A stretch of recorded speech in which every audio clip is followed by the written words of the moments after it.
안녕하세요. 건강한 집 건강하우스입니다. 치명적인 향기를 아시나요? 일상생활에서 매일 사용하는 휴지, 세제, 샴푸, 치약, 화장품 등 생활 곳곳에 인공적으로 만든 향료가 들어가 있습니다. 그런데 인공향료에는 암을 유발하는 발암물질이 들어가 있다는 사실 알고 계셨나요? 저도 인공향의 위험을 알기 전에는 아침에 일어나서 인공향이 들어간 치약으로 양치질을 하고, 인공향이 들어간 샴푸로 머리를 감고, 인공향이 들어간 스킨 로션을 바르고, 인공향이 들어간 세제로 세탁한 옷을 입고 일상생활이 위험에 노출되어 있었는데요. 이번 시간에는 건강을 해치고 암을 유발하는 치명적인 향기에 대해 알아보겠습니다. 영상 시청하기 앞서 구독과 알림 설정 눌러주시면 감사하겠습니다. 휴지, 세제, 샴푸, 치약, 화장품 등 우리가 매일 이용하는 생활용품에는 인공향료가 들어있습니다. 인공향료는 원료가 가진 고유의 악취를 없애거나 원하는 향을 배가시킬 때 사용되는데요. 대부분의 소비자는 향이 좋은 제품을 구매하기 때문에 제품의 기능과는 상관이 없어도 인공향료를 사용하는 업체가 늘어나고 있습니다. 그런데 이런 인공향료에 독성물질과 발암물질이 들어가 있다는 사실,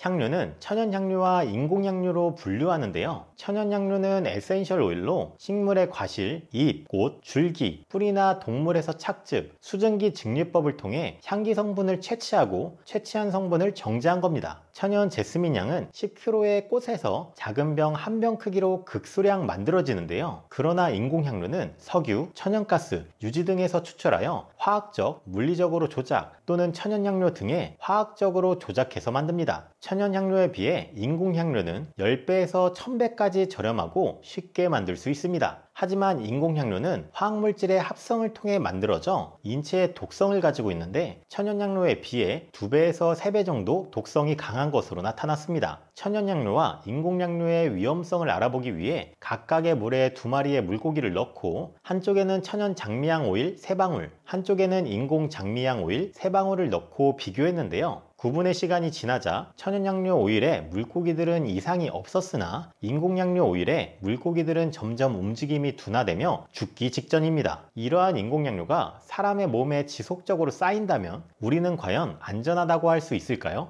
또한 인공향료 중에는 독성물질, 위험물질로 분류되는 성분과 발암물질로 분류되는 성분까지 있으며, 인공향료가 호르몬의 불균형을 초래할 수 있다는 연구 결과도 있습니다. 2008년 영국 의학연구소 리처드 샤프 박사에 따르면 태아의 생식기관이 형성되는 시기인 임신 8에서 12주 사이에 향수, 향료가 함유된 화장품을 바르면 태아의 남성 호르몬에 영향을 미칠 수 있다고 하는데요. 남성 호르몬의 균형이 깨질 경우 음경과 고환 같은 생식기관 형성에 문제가 생길 수 있습니다. 이렇게 위험한 인공향료가 어디 있는지 알아보겠습니다. 첫 번째, 화장품. 혹시 화장품을 사용하고 난 뒤 내 얼굴에서 화장품의 잔향이 느껴진다면 사용을 고려해 봐야 합니다. 화장품에서 가장 많은 알레르기 접촉 피부염을 일으키는 이유가 바로 향이기 때문인데요. 향료는 미국 접촉 피부염 학회에서 2007년 올해의 알레르겐으로 선정되었습니다. 화장품 회사들은 제품에 들어있는 향료에 대한 배합 등을 공개하지 않았습니다. 화장품 성분표에 단지 향료라고만 적혀 있어 도대체 어떤 성분들이 어떻게 조합되어 있는지 알 방법이 없었습니다. 향료로만 표기되거나 심지어 표기되지 않는 경우도 있었는데요. 전 성분의 향료로 적힌 것들은 모두 인공향입니다. 천연 에센스 오일은 예를 들어 오렌지 오일, 이렇게 오일명으로 적혀 있습니다. 여기서 중요한 점이 있는데요. 향이 없는 제품이니까 무향 제품을 사용해야겠다 생각하시면 안 됩니다. 무향과 무향료는 전혀 다른데요. 무향은 향이 나지 않게끔 한 것이며, 무향료는 향료가 전혀 들어가 있지 않다는 것을 의미합니다. 화장품에는 다양한 연료가 들어가 좋은 향이 날 수도 있고 좋지 않은 향이 날 수도 있는데요. 좋지 않은 향을 없애기 위해서 향료나 방부제를 살짝 넣어서 그 향을 숨기는 역할을 하는 성분들이 있습니다. 그래서 무향이라고 적혀 있는 건 향이 들어가지 않았다는 뜻이 아니라 기존의 향을 숨겨 없는 것처럼 보이게 하는 건데요. 따라서 무향 제품이 아닌 무향료 또는 향료 무첨가, 에센셜 오일 함유 제품을 찾아서 사용하시는 걸 권장드립니다. 두 번째, 치약. 우리가 매일 사용하는 치약에도 인공향료가 들어간다는 것 알고 계셨나요? 양치 후 입속에 남아있는 인공향료 성분을 우리가 삼키게 되므로 가급적 인공향료가 아닌 먹어도 안심되는 에센셜 오일을 사용한 제품을 추천드립니다. 또한 불소 치약도 피하는 게 좋습니다. 불소가 치아 건강에 도움이 되는 것은 맞지만 불소는 살충 성분으로 치약에 굳이 넣을 필요는 없습니다. 임산부, 영유아를 포함한 모든 연령이 사용할 수 있는 무불소 치약을 고르는 걸 권장드립니다. 세 번째, 샴푸. 샴푸로 머리를 감으면 살찐다는 얘기 들어보셨나요? 저도 들으면서 무슨 말이야? 라고 생각했는데요. 미국 뉴욕 소재 마운트 시나이 병원 연구진은 샴푸로 머리를 감으면 샴푸의 70% 정도 함유된 프탈레이트가 내분비 체계를 교란시켜 살이 찌게 한다는 연구 결과를 내놨습니다. 환경호르몬 프탈레이트는 인체의 체중 조절 시스템에 영향을 미치고 이런 내분비 교란 물질이 호르몬 분비선의 작용에 영향을 미칠 수 있다는 내용인데요. 프탈레이트는 바닥재, 식품 포장재, 플라스틱 용기 등 다양한 제품들의 가공에 이용되며 샴푸나 화장품 등 개인 위생용품에 향기가 나게 하는 용도로 사용됩니다. 국내에서는 인제대학교 상계백병원 박미정 교수팀이 연구한 프탈레이트 대사산물과 비스페놀 A의 소아 비만과의 연관성에 따르면 프탈레이트 대사체의 농도가 높은 소아청소년들은 농도가 낮은 소아청소년들에 비해 비만 위험도가 약 60%가량 높았다고 합니다. 박미정 교수는 이번 대규모 연구로 프탈레이트의 노출이 한국 소아청소년 비만 위험과의 관련성이 있음을 알 수 있었다고 하는데요. 머리 감으실 때 인공향료가 포함되지 않는 샴푸 사용을 권장드립니다. 네 번째, 섬유유연제. 어린이와 임산부는 섬유유연제에 함유된 인공향료 성분을 주의해야 하는데요. 어린이는 면역력이 낮고 피부 장벽이 성장해가는 단계라서 소량이라도 향료에 노출되면 알레르기가 발생할 위험이 높습니다. 임산부도 태아에게 전달될 수 있어 주의해야 하는데요. 인공향료 성분 중 머스크케톤은 내분비계의 교란을 일으킬 수 있으며 유럽에선 머스크케톤 사용이 금지된 상태입니다. 섬유유연제를 사용하다가 두통, 현기증이 생기거나 피부에 닿았을 때 발진, 색소 침착, 기관지 자극, 메스꺼움, 가려움증이 유발된다면 즉시 사용을 금지해야 하는데요. 천연 섬유유연제를 사용하거나 빨래 헹굼 과정에서 식초 1에서 2티스푼을 추가하여 강한 살균 효과와 불쾌한 냄새를 만드는 원인인 모락살라균을 억제하는 것도 한 방법입니다. 그리고 간혹 수건들을 살균하려고 락스를 사용할 때 향을 내기 위해서 섬유유연제를 섞어 쓰시는 경우가 있는데요. 이는 잘못된 행동입니다. 산성인 섬유유연제와 염소계 표백제인 락스를 혼합할 경우 염소가스가 발생하기 때문인데요. 밀폐된 공간이라면 더더욱 사용을 주의해야겠습니다.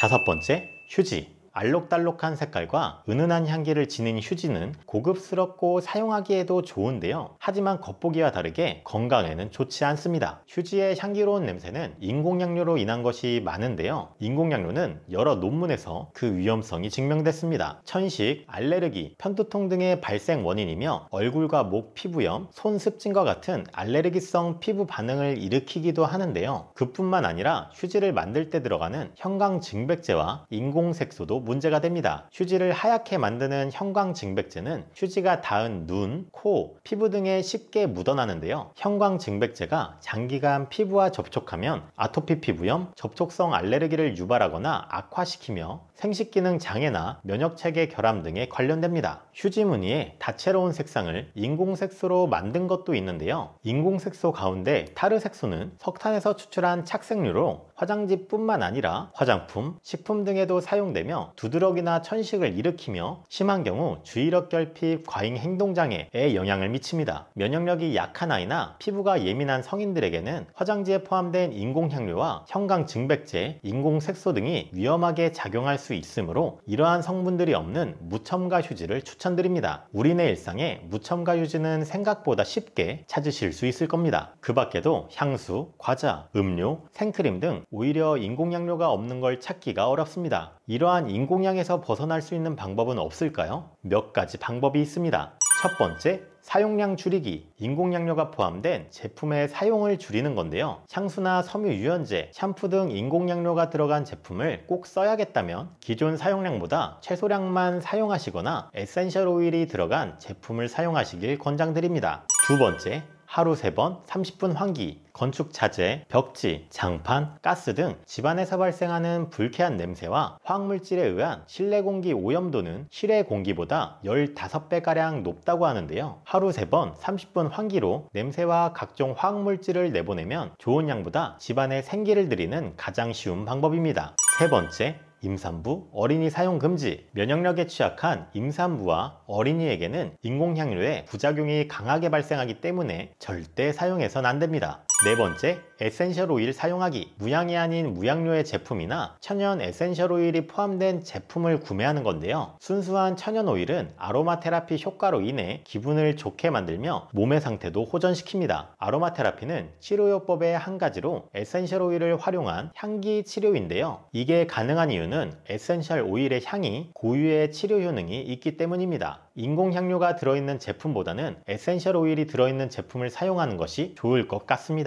요즘 향료를 쓰지 않고 에센셜 오일로 향을 낸 다양한 제품들이 있습니다. 진짜 천연 제품을 사용했는지 꼼꼼히 따져보고 구입을 해야 하는데요. 국내에는 싱크네이처라는 브랜드가 에센셜 오일로만 향을 내어 제품을 만들고 있습니다. 이 브랜드는 인공향 반대합니다 캠페인을 진행하고 있는데요. 싱크네이처는 인공향, 인공색소를 일절 사용하지 않습니다. 100% 에센셜 오일만을 사용하기 때문에 안전한데요. 제품에 사용하는 오일이 뇌파 임상 테스트 결과 릴렉싱 효과에 도움을 준다고 합니다. 또한 프랑스 이브비건이라는 공신력 있는 기관에서 까다로운 검사와 인증을 받기 때문에 안심하고 사용할 수 있습니다. 우리가 일상생활에 필요한 화장품 스킨부터 샴푸, 세탁세제, 섬유유연제, 치약 등의 제품들이 보이네요. 기본적으로 내 가족의 건강을 위해 성분과 원료에 대해서는 타협하지 않는다고 합니다. 에센셜 오일 100%로 향을 내어 설거지 하는 동안 음식 냄새를 가려주고 오렌지 향이 기분이 좋습니다. 그리고 치약은 생각보다 개운하고 입냄새도 안 나고 상쾌함이 오래갑니다. 대부분의 제품들이 1+1이나 할인들을 많이 하는데 그건 기본적인 판매 가격을 높게 설정하고 매번 할인으로 소비자를 현혹시키는 꼼수입니다. 저도 가끔은 혹해서 당장 필요하지 않는데도 불필요한 과소비를 하는데요. 싱크네이처는 애초에 합리적인 가격으로 판매하여 구매를 유도하는 할인을 하지 않기 때문에 필요할 때마다 구입하고 늘 최신 생산된 제품을 받을 수 있어서 좋을 것 같습니다. 그리고 당당 환불제라는 게 있는데요. 품질에 만족하지 못하면 사용한 제품도 무조건 환불해 준다고 하니 얼마나 품질에 신경을 쓰고 자신감이 있는지 알 수 있습니다. 유명한 연예인들도 제품을 소개하고 있으니 브랜드가 좀 더 신뢰가 갑니다. 이번 시간에는 암을 유발하는 인공향료에 대해 알아보았는데요. 오늘 영상을 시청해주신 분께선 더욱 현명하고 건강하고 편안한 생활을 할 수 있을 거라 생각합니다. 이번에 준비한 영상은 여기까지입니다. 내용이 도움이 되셨다면 구독과 알림 설정 부탁드리며 끝까지 시청해 주셔서 감사합니다.